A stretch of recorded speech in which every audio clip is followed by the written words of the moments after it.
There we go. Yeah, man. That's what's up. Not a whole heck of a lot. What is going down with the man? It's all good. Yeah, man. I Awesome. sound awful. I was feeling awful, but I'm feeling a lot better than I sound God now. dang, look how good I look. Look at this thing all in. Made me feel so better. For real. I'm drugged up enough. I think I can get through this without too much of a hacking. Sweet, man. That's awesome. So we'll be all good. I'm Jared, by the way. I'm Josh. It's good to be here. The man. Oh, hell yeah. That's what we're doing right here today. One thing that did come to my mind, I can say that I've done and just got it out of the way, is I finally tried the Popeye's chicken sandwich. Thank God, man. Cool. I'm glad you're here to tell the tale. It was, I lived through it. It was one of those kind of deals where it came out 2 or 3 months ago for like a hot minute and went away. And it was like, was this a joke? Does this really happen? So now they're back, and I think they're here to stay. And it's one of those I hate to be that guy that's just like, but it's good, not great. The Chick-fil-A sandwich is great. The KFC Twister Wrap, when they had it, was great.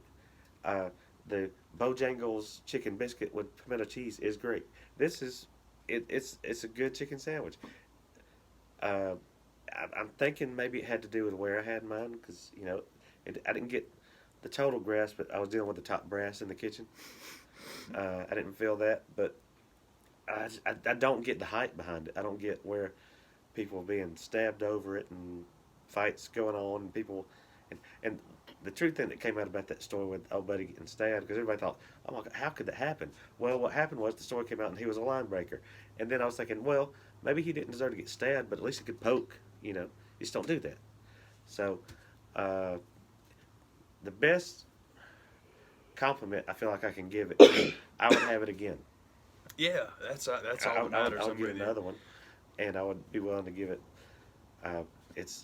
But when you go into the Popeyes, I mean, it's not like you can really go wrong with what they got on the menu. I like it all there's pretty a much lot anyway. of good stuff out there at Popeyes, man. I'm with you. I haven't hit it yet because it's the Dark Knight now. Yeah. I'm like, it can't possibly be as good as No, I've heard. there's It's no way. like if you could time travel and go back and watch Jordan from 96 to 98. Yeah. We lived it. We were there. Mm-hmm. It was unbelievable. But the folklore is like, all right, Jerry. Okay, King. It's just, man, sometimes hype. Well, Calm it down. Well, it's a little overrated. Yeah, a lot of stuff is because people Yeah. just hype it up so much. It's like nothing could possibly be that good. Another perfect example, and this is it's similar to Michael, but it's not the same in that Michael actually was extraordinary. This other thing was just hype. Freaking Tebow, man. Oh, Dude, God. ESPN's still doing their documentary about college football, and I mean, honest to God, it's basically like, hey, you remember Rights of Autumn? Well, let's redo it so we'll own it, and we can talk about Tim Tebow. That's pretty much, and I've only seen like 4 clips from 2 different episodes, because I enjoy college football, but it's got to be a very particular thing. We'll get to the scoreboard in a moment, because there was some good stuff that happened this weekend. But yeah, man, it's like, if you think you missed out on Tim Tebow, I'm here to tell you, you did not. You did not. It was hype and talk, and it was that. He was not that good of a player. He was not that spectacular, and it wasn't like. It reminds me of John Paul Jones telling the story of the first time Led Zeppelin played "Stairway to Heaven." Is he was like, people ask all the time, like, what was it like the first time you played it?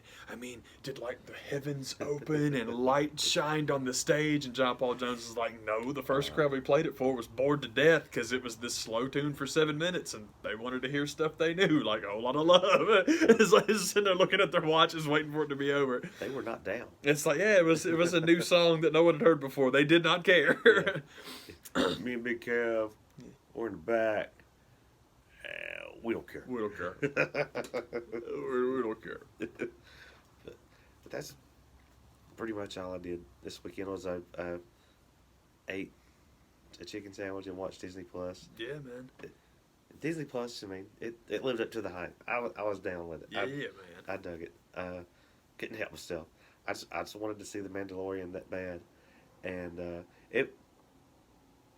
Maybe I missed it, but for some reason, it was like signed in, get the thing on the Roku, and it was like record scratch because I'm going to sit down, I'm going to watch all this show, and it's like one episode, Yeah. huh? What? We've discussed that. I think that's a huge mistake. Don't get me wrong. I know Disney's got the biggest dick in the woods and they can do whatever they want to, but I think that is a huge, huge mistake. We were talking earlier about the differences in the pricing. Well, this is just going to kill Netflix. I don't know if it will or not. Well, it's cheaper. So? You can do Netflix for $9 a month. If I want to watch, which honestly, the Disney Plus thing that I'm most amped up about is WandaVision, and that's not for 2 more years. So let's say they slow roll this thing, and you have one a week, and let's say they do 8 episodes. Okay. Yeah. So if your pricing stays the same, that's still 12. Well, by the time I get done, you know what I'm saying? It's just, I just think I think that's a huge, but basically what I mean is this. Netflix is the Cadillac. That's clearly what you're ripping off. If you're going to rip them off, rip them off. Yeah. Rip them off, man. But then again, we were talking earlier about like midpoints and things like that, and maybe they're doing what HBO's doing because HBO hadn't done that either. They have their TV network. They still release their stuff one at a time, so maybe that's what they're going for. Maybe that's who they're emulating. But I just think that Netflix is dead now. No one's gonna. I've said on here before. I think that the rush to pronounce things dead is very, very silly. Well, AEW's going out of business. Are you serious? Yeah. Well, AEW's going to put WWE out of business. Oh, man, it's like, I just think that, well, the war's over. Monsters have won. It's a little bit quick for stuff like that. Yeah. I think that leaving Netflix such an unbelievable silver bullet is, maybe it's not a mistake. Probably, I don't know if Disney makes mistakes, but it does seem, let me rephrase it. Will it hurt Disney to not have everything out? Hell no, because people that want Disney Plus are going to have it anyway. But does it help Netflix leaving them this kryptonite? So come over here. It's great. It's great, man, because it basically, like we talked about, man. I mean, Netflix can operate, in the red from now until the next Stranger Things comes out. And then you can give them whatever it costs for a month then, watch Stranger Things, and be on your way. And they'll get, so it's interesting. I've wondered before how long Netflix can keep that up, or will they try to scale it back to, half the season or something? But My question, who knows? I guess my question would be this: if Disney Plus simply flipping the switch and coming into existence is supposed to cripple them the way that so many people say it is, what the hell would that do to them? Because that would seriously be them shooting themselves in the foot. That would be a huge mistake. Disney Plus, that's not your mistake. You can't make that choice for them. They're going to decide whether or not to have their own platform or a service. That's totally cool. But man, you go out of your way.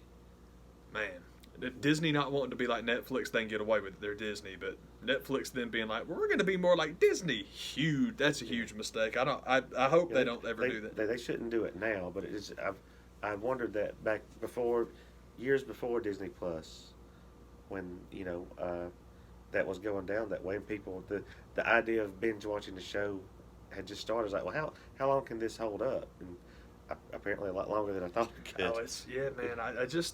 I don't know. Like we talk about, man, with like the original content, you are banking on a lot of stuff that people have never heard of before. So them sticking around for something they don't know. Maybe like you're saying, man, maybe like when you get to season 3 or 4 or 5 or 17 or whatever it is, if you want to fleece the kids for Stranger Things, I think that's a huge mistake. But if they want to do that, it makes sense. But for like the new stuff, I cannot see them ever getting to, hey, here's a 6-episode miniseries from so-and-so La-Di-Da, and it's about experimental theater troops on Mars in 27379. No one's coming back for 2 months to find that. Like Russian Doll, which I absolutely loved. Russian Doll. It was incredible. And this is with Natasha Lyonne. This is somebody people know. Ain't nobody paying you for 6 months of that, or let me say, if it's once a week, that would be like 1.5. So you'd have to pay 2 months for it. Excuse me, and that's if it's 6 episodes. Man, I don't know. I think it's too good of a thing for them to get rid of it now. But like you're saying, though, man, if you want to do it with like your premium stuff that everybody loves, they might do it there. That really could be. I hope they don't, but it could be. My thing with Netflix, I've said it before, I'm sure.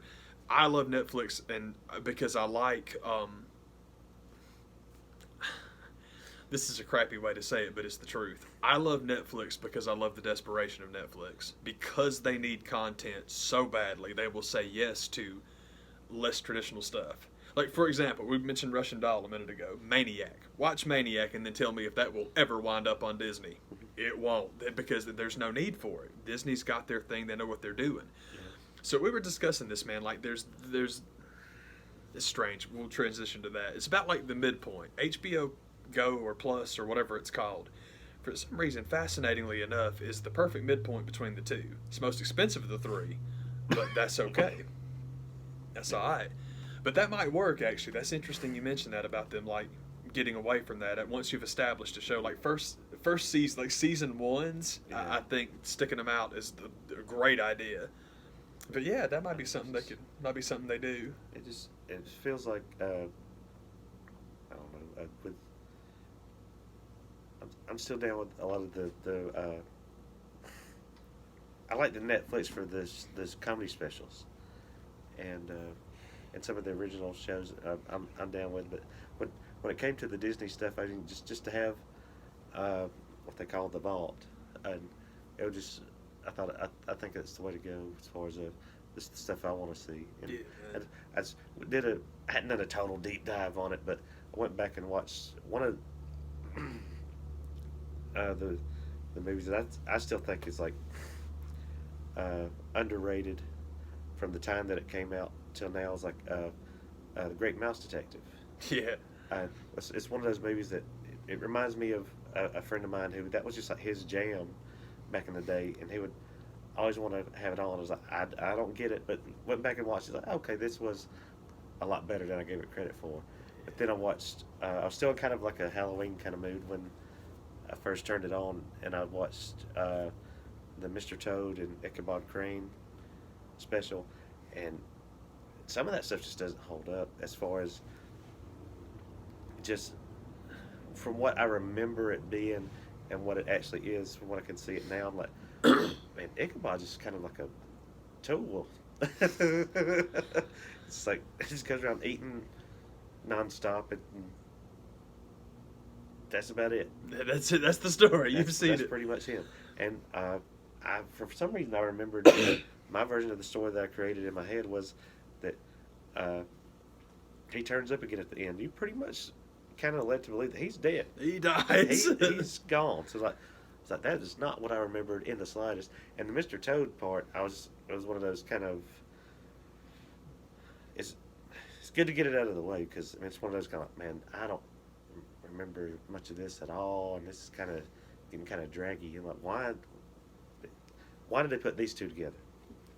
But I plan on doing a deep dive on a lot more of this stuff. And I just the show, The Mandalorian, was I dug.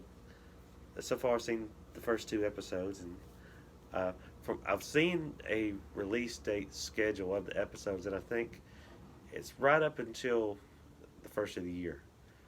And right about that time, I think another one's going to start up, and it feels to me, as far as the whole releasing them 1 week at a time, I think, and maybe Disney has stuff that I just can't see internationally, because I'm the only person I know that still buys a DVD every once in a while.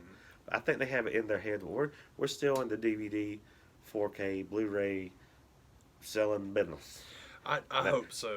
We're going to stay in that business. Well, that's what I was telling the man. That's what makes me happy about, is I didn't know what Disney Plus was going to be, and it's like, hey, you turned it on, and bam, there's everything.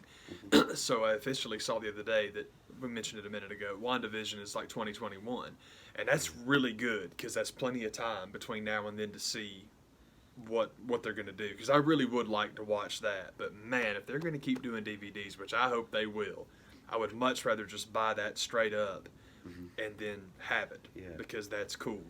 I think Falcon and Winter Soldier will be the first Marvel show that comes out then. I think that's next. Who knows what they're going to end up doing. I hate that negative things. If it's 50-50, if it's like a character I really like and a character I don't like, I hate to admit how often the character I don't like wins, but boy, it is on that one. Man, I love Falcon, and I like Anthony Mackie so much. I should want to see that show, but man, Winter Soldiers didn't do it for me. No. I don't need to see Anthony Mackie be the punchline that Chris Evans always was, and I don't need to. I don't know, man. The Winter Soldier, the way too tough. I don't care for those characters in anything. It's never been my thing. So I hate it. I really do, because I would love to see some Cap Falcon stuff, but unfortunately, I'm still in the mindset where you got one real positive and one real negative, and unfortunately, the negative, I usually go that way, and it sucks, but I do that a lot. For example, Tech versus Clemson, beginning of the season. Love Georgia Tech. Don't like Clemson, so I skipped the game. It was easy because we pretty much all knew Clemson was going to roll us, and they did. But it's like, man, it's just, I don't watch Alabama play. I don't watch the Patriots play. Anything that, if I'm tuning in to watch somebody get beat, I'm not wasting my time. Yeah. Unfortunately, it's the same thing with that. But there's a lot of, did they ever decide on Black Widow? Is that going to be a movie? That's a movie, isn't it? I can't tell. I don't know, because I had no idea that like we talked about. They've put so much stock into the shows. It's hard to know what they're going to do with the movies. Yeah, that's my thing, is I don't know which one they're doing. Basically, I guess what I mean to say is if Black Widow is a series, I'd like to watch that one too. But I think that of the movies, it's going to be Black Widow and I think Doctor Strange too. that sounds good. Probably the next one's coming. Yeah, that'll work. I can get down with that. Because now, and this is a stupid thing to say, but it's true. I was just thinking this the other day. I was looking down my list of movies. I've got a movie I got to talk to you guys about in a second. But I was just looking. This was my thing also about Disney Plus and why I just can't jump on it. Of the Marvel stuff that I have, I don't watch any of them. I just don't, because you can watch them for free on frickin' FX or TNT or whoever's got them that day. Any given Saturday night or Sunday night, there's going to be one of them on. They're on. So that was my thing, is I'm looking at what I've got, and I'm like, okay, well, if you make the decision now, it saves you the purchase on Endgame, because I hadn't bought that yet. And I would keep Guardians 1 and 2, but that's probably about it, man, because those are fun, and it's stupid to say standalone considering I'm talking about two of them, but they are. They're good by themselves. Yeah. But I just never watch those anymore. And the Disney stuff I love. I own a copy of Ratatouille. I need to get The Incredibles, but man, the man has had to listen to this for years, and I'm so close. I've gotten this close. It's like as soon as Incredibles is out, there's The Incredibles, and I'd have it in my hand, and I'd put it back, and they'd be like, man, you got to get The Incredibles, and then I would put it back, and it's like, eventually they will make a sequel, and they did. So now I'm waiting until they put them in the same box, and I can just give you the $19 because we've probably talked about it on here before. I forget a lot because we have conversations off camera that should be on camera. But animated Blu-ray is a waste of time. Yeah. Anymore, honestly. I've made a decision actually based off the movie I was going to tell you guys about. That the only Blu-rays I buy anymore are Criterion. That's it. Because I love that being like, yes, there it is. Yeah. And that's kind of fun. And man, they've got something massive. Oh man, freaking All About My Mother's coming out like after early next year, and I'm like, as they've released two Pedros, and I've got them both because I like them, but that's my favorite one. That's most everybody's favorite one. Can't believe they're finally. I'm stoked about that. That's cool. Anyway, I'm all over the place, but yeah, it's strange because I say like I don't ever watch them anymore, but I want WandaVision. But I do. I want that one. That'd be cool.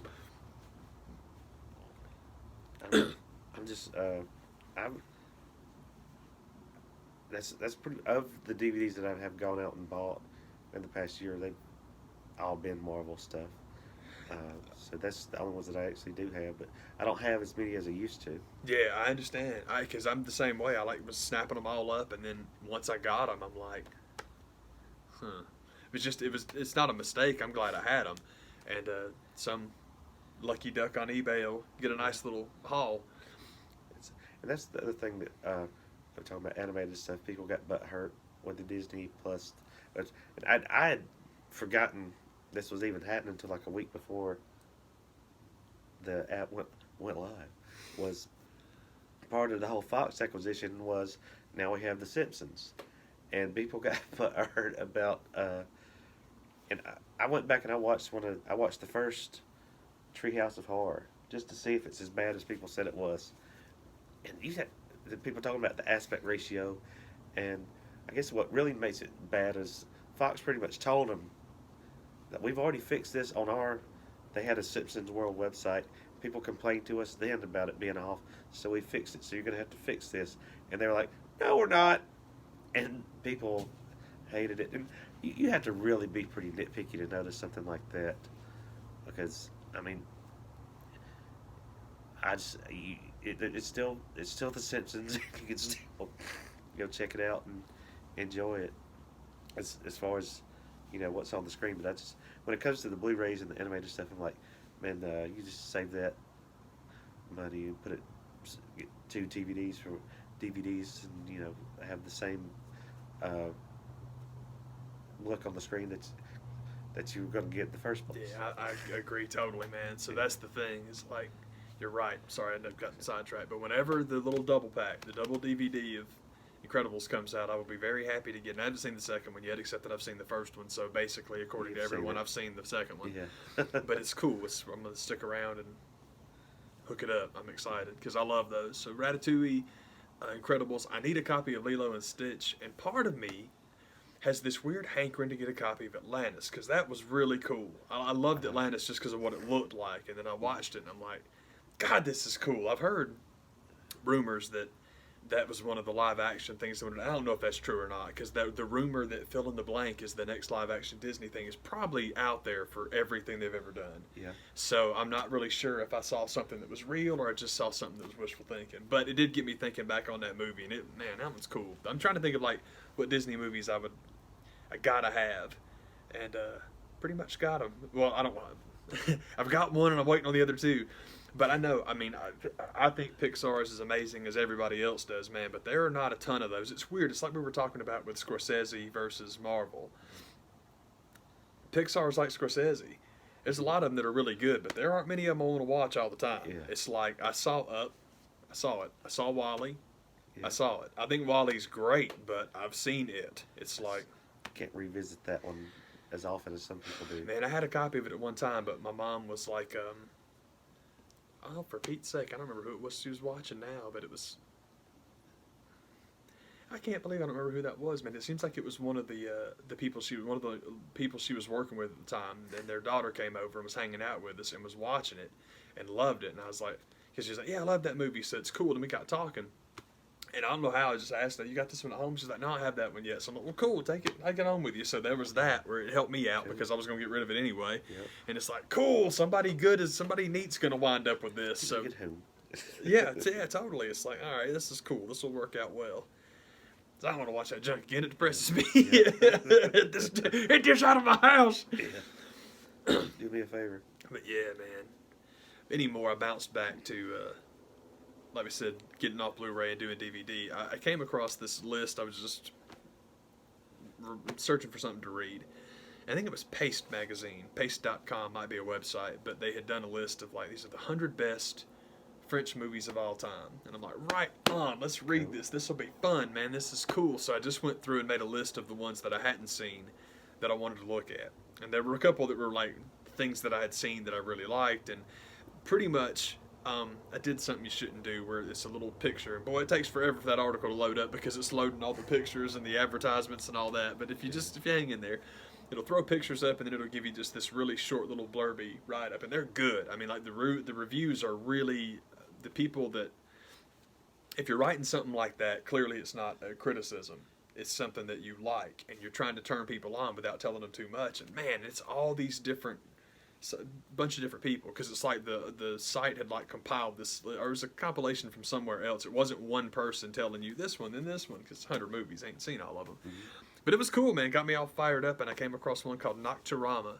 And apparently Nocturama is on Netflix right now. I haven't watched it off there. I just bought a DVD of it because it saved me some money. It worked out good, but man, I'm telling you, that was a hoot and a holler. I loved that movie. Probably not the best way to describe it because it's not a joyful romp, but boy, it was good. I loved it, man. It's the way I described it.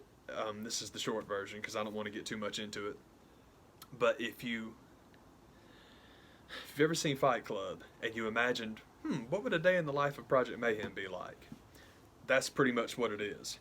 All but right. Project Mayhem is a bunch of like high school kids going around Paris, and then once they do what they do, they wind up hiding out in this shopping mall overnight. And it's fascinating because you wind up with a lot of the sociological commentary from Fight Club, a lot of the economic commentary from Fight Club. But where in Fight Club, in the very beginning of it, you've got Ed Norton walking around his apartment, and it turns into like the catalog. They ultimately wind up in the catalog at the end, and it becomes this. What it reminded me of, there's a play back in the day. Jean-Paul Sartre, say his name wrong. The 4 times a year I try and say the guy's name, I get it wrong every time. Sartre wrote a play called Dirty Hands, and it was fascinating what it was about. Basically, it's I don't want to oversell it, but let's say we've had a revolt in France, and the commies won. The lefto-wacky commies won, and now we're going to be a community, and everyone's going to be together, and it's going to be the workers, and F the machine, and F the man, and blah. Okay, so we won. The good guys won. All right, lefties won. Well, what turns out is that the guys that are now in your little camp or your troop or working right alongside you are people that wouldn't have lifted a finger or said a word to help out with the movement. It was people that were perfectly content to have things go the complete opposite way. They're polar opposite to you in politics, ideology, ideas, character. Completely different. They're up now too. And that's the point. It's like you don't get to pick. Like my review, I was very proud. My review for Sartre was "The Revolution Won't Be Invitation Only." And that's what it's about. And he's a smart enough guy and an honest enough guy to be like, you do realize if we win the revolution, there will be people along for the ride that we wish weren't, right? It's like, man, what a fascinating thing. Such an honest and sober way to say, yeah, we'll mess it up too. Everybody's messed up. And there's a touch of that at the end of the story because you wind up in this, it being at a shopping mall with all the trappings of modern domesticity. There's just something really poetic in it. I've gotten way afield, but Nocturama, it's good. It is a very, very, very good movie. I'm going to watch it again tonight, man. But I loved it. Thought it was great. Heck yeah. So what did you think of The Mandalorian? I basically kidnapped Josh and made him watch The Mandalorian with me, just because I liked some of the cool little cameos in it, and it seems like a interesting enough story. And from what I've been told, and from what I feel, this in the storyline kind of comes after Return of the Jedi. So the Empire's gone and fallen, but there's still stormtroopers running around and people that seem to be kind of, at the very least, Empire adjacent. Yeah. Trying to fan those flames and Empire will rise again kind of idea. So it's kind of hard to know what to believe. Yeah, it's a bunch of people going, Kylo coming, y'all. All right. Man, I'm in such a weird place with Star Wars right now. I loved Episode 8. I thought it was great because I like the idea of moving away from, Skywalker blood is magical because I don't like that. That's not my thing. My royal blood, yes, you are better because of your birthright, my son. My quota for that is filled with Versailles. I'm watching Versailles right now, and it's awesome. Versailles is great, but it's like, okay, Louis special because of who his mommy and daddy are. And I didn't like that with the Skywalkers. I love the idea of Rey just being from nothing, and I'm hoping we keep it that way. We'll have to see when the new one comes out. Because I said I wasn't going to go see it, but that's a lie. Of course I am, because I'm going to finish it off. Because where I did skip Episode 3, it's because I hated Episode 2 enough to skip Episode 3. And that's not the case here. I like Part 8, and we'll see what they do with 9. But the cameos with all the characters that I know forever, I love the idea of like, let's go completely in a different direction. Here's the setting. The only thing it has to do with Star Wars is that it takes place in a galaxy far, far away. So it's like, okay, we're going to do the Boba Fett story, but it's not Boba Fett, but he'll look cool because he'll look like Boba Fett. And then it's just, I was telling Jared, I said, basically it's Han Solo and Boba Fett's armor, and for one scene, C-3PO as a bounty hunter. And the C-3PO part I liked. I was up and down on it till the end, and I absolutely hated the end. Jared can tell you. I thought there's a very particular thing that happens at the end of Episode 1, and that was it. I'm done with it, because what I can tell you is this. I told the man, Guardians of the Galaxy 2, I skipped for almost a year and a half after it came out for 2 reasons. One, my eyes were real messed up at the time, so I just didn't go. But also, as soon as the marketing for that movie, I don't want to give it away, But the marketing for that movie was based around one very specific character, and I'm like, but dude, if this is all they're doing, I am going to hate this movie. And so I skipped it for 18 months, and then I watched it and loved it because basically what they did was all the stuff that people wanted from that character, they got during the opening credits sing-along, and the movie was the movie. This is very unfortunate. It just seems to me like Jon Favreau saw, wow, what a wasted opportunity. So he's decided to turn the Boba Fett but not story into, you know what, I'm going to hold my hand up. If you don't want to know what happens, just turn the sound back up when I take my hand down, and then that way it won't ruin anything. I don't like the idea of Skywalker blood being magic, and I don't like the idea of whatever the hell Yoda is. Oh, well, they're just so in tune with the Force. That's stupid. Yeah. It's stupid, man. So, you going to talk about Yoda? They're just the Jedi species. That's my thing. Yeah. I think stuff like that is stupid. The whole thing is, man, the Force is a God metaphor anyway, man, and it's back to that, well, you better have a cardinal in the family, and it's just stuff like that just bums me out no matter what they do. The look of it's nice. There were a lot of things that were cool, but again, like the cameo part of it, I'm glad you said it that way, because for 7, 8, and 9 with Luke and Leia and Han and all them, I put up with that. I didn't go for that. So I'm ready for us to get away from that kind of stuff, man. I'm hoping that we'll be. I know Carrie's in number 9 because she has to be, and also for. You can come back for this part of it, man, because I just want to make sure that everybody is on board with this one thing. For all the people that were so upset about number 9, well, how are they going to do Carrie Fisher? Well, you've seen the preview, right? Yeah. It's the same thing we talked about with what DC should have done with their movies, man. Dude, you can put a green leotard over anybody and stick their face on there, man, and then the thing is you get their services for free. Yeah. If we go back to the subject a moment ago, I'll put my hand back up, but I think we're good right now. No, I just felt like the whole first episode was building up to this kind of John C. Reilly kind of moment where, like, I don't know, something about this guy, I can't turn this one in. I don't know, I almost shot that little thing off. But I almost socked him one. It's like, I know this bum, there's something special about this bum. Yeah. But yeah, it was like, it's like basically when they turned around the corner and saw the little kitty carrier, I'm like, oh no. And then it opens and you realize what it is, and I'm like, okay. Oh, Jesus. But that's cool though, because if I'd gotten hard up for it, I would have to go. I don't know why I'm saying it that way, because it's kind of the same thing with WandaVision. If we get to 2021 and they're not doing DVDs anymore, all I gotta do is wait till the thing is over, and then I can pay you for the 1 month, which watch all of it. 2021 is 2 years from now, so it will. I'm thinking that all of them will be at least 20 by then. So we'll see, and it depends if Disney really does come along and kill Netflix. It'll be about 50 a month, because who's gonna stop them? But anyway, man, that's what I'll do. Is just I'm gonna watch WandaVision. Darn it, that's what I'm getting at. It'll be here before you know it. Yeah, man. And as far as the spoiler stuff, it don't bother me a bit. I don't care, because if I'm online, it's my fault if I find out about something. If I'm online and I don't want to know something that bad, if I want to know it that bad and I'm not willing to sign up for it month to month or week to not month to month, but for the month to get the weekly things, hey man, that's the risk that I run. So that's okay. So there was some pretty fun stuff in the second episode of, like, going after the Jaguars. I have to say, like, Walter Matthau from the Saturday Night Live sketch. But them throwing crap at him was kind of funny, because it was like Jared had made the point that it was like the old Super Return of the Jedi game for SNES, and they pop out the doors and throw crap at him. It's like, man, this is Super Return of the Jedi. So that was all about that game. Oh yeah, it was. Those were so good, man. Yeah. But for some reason, I guess I had just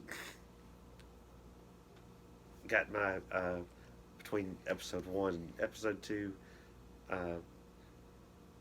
timeline messed up, where I thought they had left the planet and had to come back for some reason, but apparently he gets his bounty at the end of the first one. Yeah. And they never left. It's like, oh, that's why they hung out there for so long. Yeah, They could man. take apart all this stuff that quick. Oh, okay, they never left. And that's why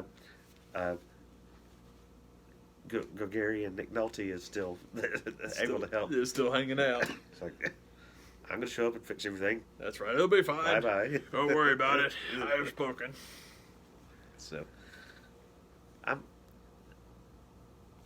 I think there's 10 to 12 episodes. It may be more than that. So I'll be checking those out. That'll be, between the Mandalorian and the Black Cauldron, I'll probably watch that back and forth. Black Cauldron's the one that I keep thinking about. When they going to do the live action of that? That would work. So, It'd be pretty cool. If you could do Sword in the Stone, even though King Arthur's story's been done to death. If you did it faithfully to that version, I think it would be something that people would check out. But I thought the same thing about Pete's Dragon, and nobody gave a shit. So, And man, the Disney live action stuff is weird, especially like when you do Lion King and everyone just goes in the theater minus pants. So that when they go to drop that Duke on it, they make sure they get as much on there as possible. It's like, man, if the Lion King's gonna get knifed like that, I'm not sure what you can do, because boy, people love them some Lion King. But it's kind of like we talked about, Beauty and the Beast, Little Mermaid. They are fine for. Don't get me wrong, it's your property. You can make it. You can do whatever you want to. But if people don't, I think it's just people not rushing out to see live action remakes of every single thing you do maybe shouldn't surprise you so much. Yeah. It's not that you shouldn't do it. You can do it if you want to. You own it, but not everybody's got to go see it. And that's something to consider, I think, as well. But going back to the Little Mermaid, man, that was another one of those things we're talking about. I'm not really sure. I don't know we don't know about Black Widow and what it's going to be, because I'm with you. I had absolutely no idea that much brouhaha could come out over what they were actually casting for that. I'm like, come on, man, this ain't that big of a deal, y'all. Yeah, for real. It's hard to know what to believe. Yeah, oh man, it's true, because everything gets released. Every rumor imaginable comes out, and they're all presented as factual. I'll give you a perfect example. Perfect example is the latest thing with Phil Brooks returning to WWE, except, oh, wait a minute, no, he's working for Fox, but he's covering WWE, so it's close or whatever. Yeah. I can't tell you how many times in the subsequent days I have seen reporting that says, well, he had a big money offer from AEW and he turned it down. He went and talked to Tony Khan and he turned his money down. I'm like, just 2 weeks ago, this guy was complaining that, well, they really weren't serious. All they did was text me, and you all ran with that. Yeah. So what is it? Yeah, it's like, was there a face-to-face? Was there no face-to-face? Mm-hmm. Did Kawhi Leonard tell Paul George to meet him at a cafe and send the Lakers over here? It's like all of it is so silly, and none of it really means anything. But that's the point, is that was such a huge... Oh, burn! Oh, what a mistake. They wouldn't even talk to the guy. They just sent him text messages, and people went crazy on that. Now all of a sudden he turned him down face-to-face. Oh, man, sick burn! And it's like... a little consistency, please. Yeah. I mean, I know that my memory's okay. I don't think I'm the last human being on Earth that's got one. I mean, I cannot be the only person that remembers this stuff. Like, guys, and this much, much worse following sports, because people will say the most dumb and outlandish stuff. For example, here's an old chestnut for you. Skip Bayless saying that Johnny Manziel will be bigger in Cleveland than LeBron James could ever hope to be. And boy, they don't put that clip up anymore. Yeah. But he said it. Yeah. Anyway, man. I don't know where I was going with that. Just that, like, I guess, just like you're saying, lots of rumors get out there, and people just run with whichever one they like the best. It's why I don't really think that anything is news anymore at all. Everything is advertising, because it's like, we'll put this out there, and if it doesn't work, we'll go here. And the perfect example, it's Trump related, and I'm sorry about that, but the most perfect example of all time is you got to hunt for it. But if you can find the soundbite of Donald Trump talking about the Second Amendment, and this is him as president after Parkland, I think, where he's like, we're going to take the guns first. We'll worry about due process later. That is a bullet in the head if he's a Democrat. Should be the end of the political career for anybody in the country looking for NRA money. Yeah. But that's okay. So just understand that everything is okay. Nothing matters. No matter what you say, it don't matter. Because as soon as Wayne and the boys pull you aside and say, don't say that dumb big chest shit around us. So, okay, you got it, guys. And then people just let it go, because the media is complicit. They're in on it too. Because the thing about the media is, I get upset with the Turks about this sometimes, because Cenk Uygur constantly talks about how bad, they just don't understand politics. They're so bad at their job. And I'm like, baby, they're great at their job. Their job is to distract and to sell you products that air on their network. That's it. It's not about getting the story right. Because if it was about getting the story right and you're a left-leaning reporter, like all of them are, that soundbite of Donald Trump would play 24 hours a day, every day. But they don't talk about it because they don't care. He's going to get them where they want to be anyway. It's the dance, baby. It's the dance. Oh yeah. But my man Jink's actually running for Congress now, so that's great for me because I've been trying to pull back on what political stuff I listen to.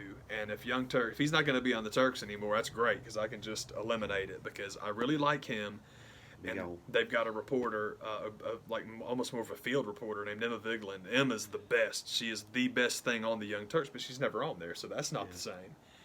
Pretty much everybody else is hit or miss, and the two main anchors outside of Jink, man, I can't stand either one of them. So I'm assuming that with him running for Congress, they're taking over, and I'm like, we're taking over. So it's like, okay, just turn. I just can't say, we don't care. We don't care. We just like ran through the whole history, greatest hits of the NWO. That's what's up. That's how we do it, man. Have a good one, y'all. Here we go. Yeah.